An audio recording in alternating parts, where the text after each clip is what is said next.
Esingizda bo'lsa, xuddi shu mahsulotlar bilan 3 oy ichida 2 milliondan ko'proq foyda qildik deb aytgandim. Azova Wildberries sotib, xuddi shu mahsulotlarni ishlab chiqaruvchisi bilan Xitoydamiz. Hozir eng populyar versiyalarini ko'rsatib ber, Rossiyada ketayotgan dedim. Men bu mahsulotlarning bitta turidan 2 milliondan ko'proq foyda qilganimizni aytgandim oldinroq, lekin ostatka bizda qolib ketgan, 200 ming rublga yaqin ostatkamiz qolib ketgan, lekin foydamiz o'zi bu yerda 2 milliondan ko'p 3 oy ichida edi. Hozir buni do'konidamiz. Har xil mahsulotlari bor. Yana tanlayapman bu yerda men. Bu mahsulotlarni ham ko'rib chiqamiz va har birini hozir Rossiyadagi narxlari bilan solishtiraman va har birini yaxshi narxlarda olishga harakat qilamiz. Bu ishlab chiqaruvchi Rossiyaga 4 ta postavchika yetkazib beradi mahsulotlarini va Azon bilan Wildberriesda juda yozib ketayotgan mahsulotlar. Hozir albatta buni bozorini egallab qo'ygan juda ham ko'pchilik, lekin biz bu mahsulotlarni Rossiyani o'zidan olib 3 oyda zo'r foydalar chiqayotganmiz.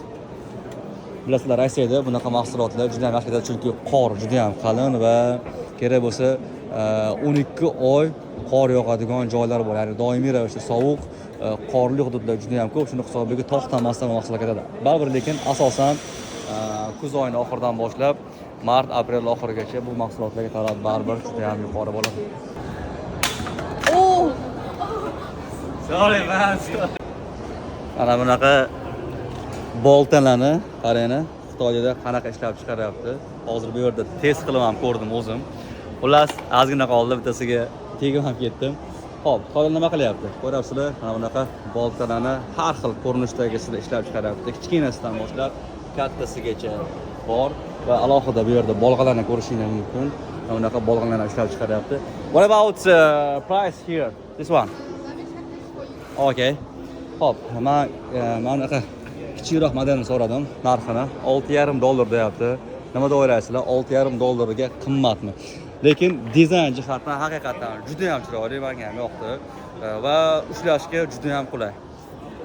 Xo'p, bolta oddiy bolta, faqat bu yerda nimaga e'tibor berilyapti? Bu yer dizaynga, haqiqatan dizayni juda ham yaxshi, chiroyli ishlayapti. Katta ko'rinishdagi boltalar ham bor. Bu yerda xohlagan fokus, xohlagan razmer, ya'ni bularni ranglarini boshqacharoq modellar qilib bera olar ekan kompaniya va alohida anaqa pichoqlari ham bor ekan va kichkina tachilkalari ham bor ekan. Yaxshi, juda ham qulay. Hozir endi narxini so'raymiz. This one? Yeah, 4.9. 4.9. $4 90 sent deyapti. Mana shu modellar. Nima o'ylaysizlar? Nima deb o'ylaysizlar? Xuddi shu modellarni narxini 2 barobar ko'tarib qo'yadigan bo'lsa, xarid qilgan bo'larmi deydi. Izohida yozib qoldiringlar. Biz esa mana shunaqa mahsulotlarni elektron kommersiya, Azon, Uzum, Wildberriesda sotishni o'rgatamiz. O'zbekistondagi barcha ishlab chiqaruvchilar va do'koni bor tadbirkorlar diqqatiga. Bilamasizda tovarlar juda ham ko'p va mana shu tovarlarni onlayn platformada, ya'ni Uzum marketda, Yandex marketda sotish bilan muammo bor. Aynan mana shunaqa insonlar uchun biz o'zimizni hamkorligimizni taklif qilamiz. Bu nima degani? Sizdan tovar, bizlar esa sotib berish. Agar sizga taklif qiziq bo'ladigan bo'lsa, pastdagi tugma orqali ro'yxatdan o'ting va biz siz bilan bog'lanamiz. Jamshid, nima bu?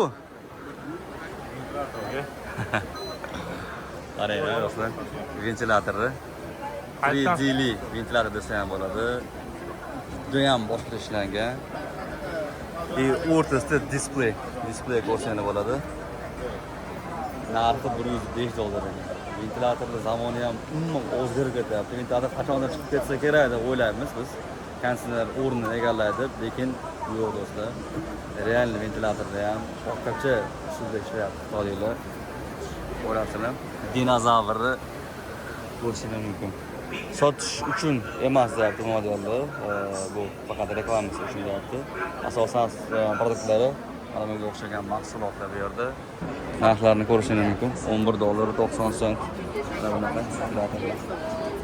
Uylar uchun juda ham zo'r, dizaynerskiy, haqiqatan uylarga juda ham mos keladi. Sotuv bo'yicha Amerikaning Amazonida nomer 1 turadigan mahsulotlardan biri, ya'ni gardens, ya'ni bog'dorchilik, ya'ni har bitta insonning uyida bog'i bor, kichkina bo'lsa ham va mana shu bog'ida foydalanadigan mini mahsulotlar. Biz unchalik ahamiyat qaratmasligimiz mumkin bu mahsulotlarga, lekin Yevropa va Amerikada bu mahsulotlarni sotuv haqiqatan juda ham zo'r. Bu mahsulotlarni ko'rasizlar, mana bunaqa shlankani uchida mana bunaqa ko'rinishda ulab turib, mana bunaqa holatda suvlarni sepiladi. Va bundan tashqari mana bunaqa o'zimizda bor bunaqa narsalar, albatta bular chiroyli qilib chiqarib qo'yapti va alohida gullarni, bog'i parvarishlash uchun bunaqa kichkina tozalaydigan mini mahsulotlar bor. Chet elda bizga o'xshab bozorga bormaydi, sirazi onlayn oladi. Bu mahsulotlar Amerikada Amazonda top 1 turibdi hozir sotuv bo'yicha, ayniqsa Gardens bog'dorchilik yo'nalishida. Chips qiladigan mana shunaqa apparat. Xitoydagi narxini hozir so'raymiz. Ko'rasizlar, bu apparat shunaqa chipslarni Lay'sga, Pringles yoki bo'lmasam boshqa bir yerda chipslar turibdi. Mana shularni ishlab chiqarar ekan. Xuddi shu apparat narxi Xitoyda $31,000. Bu yerda ko'rsatyapti chipsni qanaqa tayyorlash jarayonlarini. Hop, Xitoyda juda ham ko'p kompaniyalar va mana shunaqa har xil kerakli narsalar ishlab chiqaryapti. Bu yerda ko'ryapsizlar, har xil turdagi mana shunaqa mini mahsulotlarni, kofe deysizmi, shakar deysizmi yoki bo'lmasam ketchup deysizmi, shunaqa mahsulotlarni ishlab chiqaradigan, shunaqa mahsulotlarni tayyorlaydigan apparatlarni sotilyapti Xitoyda. Narxlari $18,000. Bundan arzon narxlari ham bor ekan. Va endi o'xshi har bitta model uchun ma'lum bir apparat mo'ljallangan. Mana shunlarni biz Xitoydagi narxlarni sekin ko'rib chiqib boryapmiz. Bu yerda chips tayyorlash jarayonlarini ko'rishimiz mumkin. Tayyorlayapti bu yerda. Do'stlar, Xitoydamiz. Mana qaranglar. Marmar ustida yozadigan, chizadiganlarga o'zi ish qolmadi. O'qituvchilar darsida sun'iy intellekt darsidan ko'pchiligi qolmagandi. Mana bular hozir marmar ustida so'zga tosh qo'yishadi, qabrlarga, qabr toshiga chizib, bo'lmasam yozishadi. Bu mana bitta apparat. Xristianlarda bu juda ko'pda, qabrga rasm qo'yadi, o'zining rasmini. Narxini necha bo'ldilar? 2150. 2150 dollar ekan. Mana qaranglar, bu yerda ham rasm chizyapti. Mana hozir Einstein rasmini chizyapti. Mana bu mramor. Bu mramor. Kafelni ustiga manimcha chizolsa kerak, sinib ketsa kerak. Asosan endi mramor ustiga chizsa kerak. Ko'raylik. Kafel nima derdi? Keramogranit. Keramogranit. Granite, Can do? granite, marble, glass. Okay, and glass too. Yes, that pieces is glass. Chizolar ekan, oynani ustiga ham chizib beradi deyapti. Ana qarang, ha. Oyna. 2150 dollar ekan. Mana qarang. Zamoni kichkinasi. Bunaqa apparat ko'rdik, narxi bunaqa qimmat emas, примерно 600 dollar atrof turadi.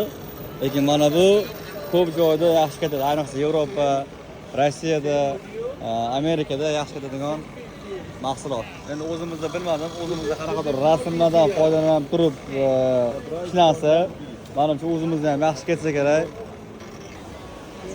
Hozir mana shunaqa smooth tayyorlaydigan apparatni Xitoydagi narxni ko'rib chiqamiz. Undan oldin esa biz ta'mini ko'ramiz. Qani yeb ko'rchi? You have a spoon? No? No spoon? Yes, no. I cannot buy from you if you don't have a spoon. I have your.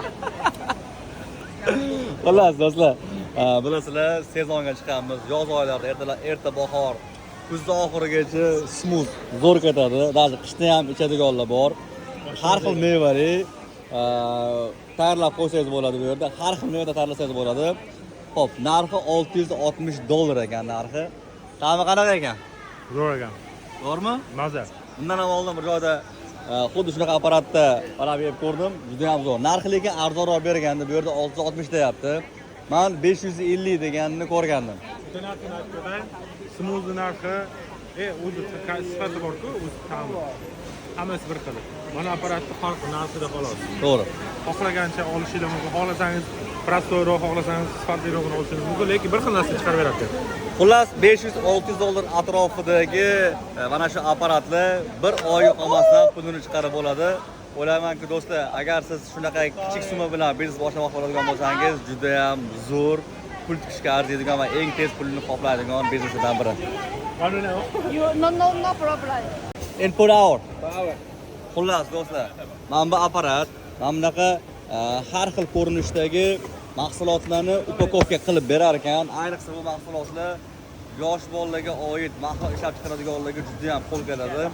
Ko'rasizlar, bu yerda har xil produktni modellari turibdi va shu apparat shuni polni hammasini chiqarar ekan. Narxi $22,000. Mana bu modellarni tayyorlab beradigan apparat esa narxi $28,000 ekan.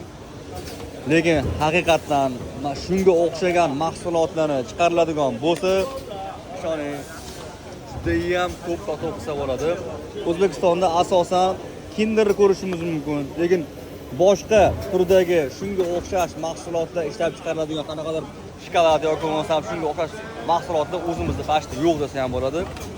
Shuning uchun bosish kerak, ishlab chiqaruvchilar shunaqa mahsulotlarni ishlab chiqarish uchun shunaqa apparatlardan olib kengaytirish kerak. Okay, give me your visit WeChat. WeChat? Visit card do you have? Yeah, this one.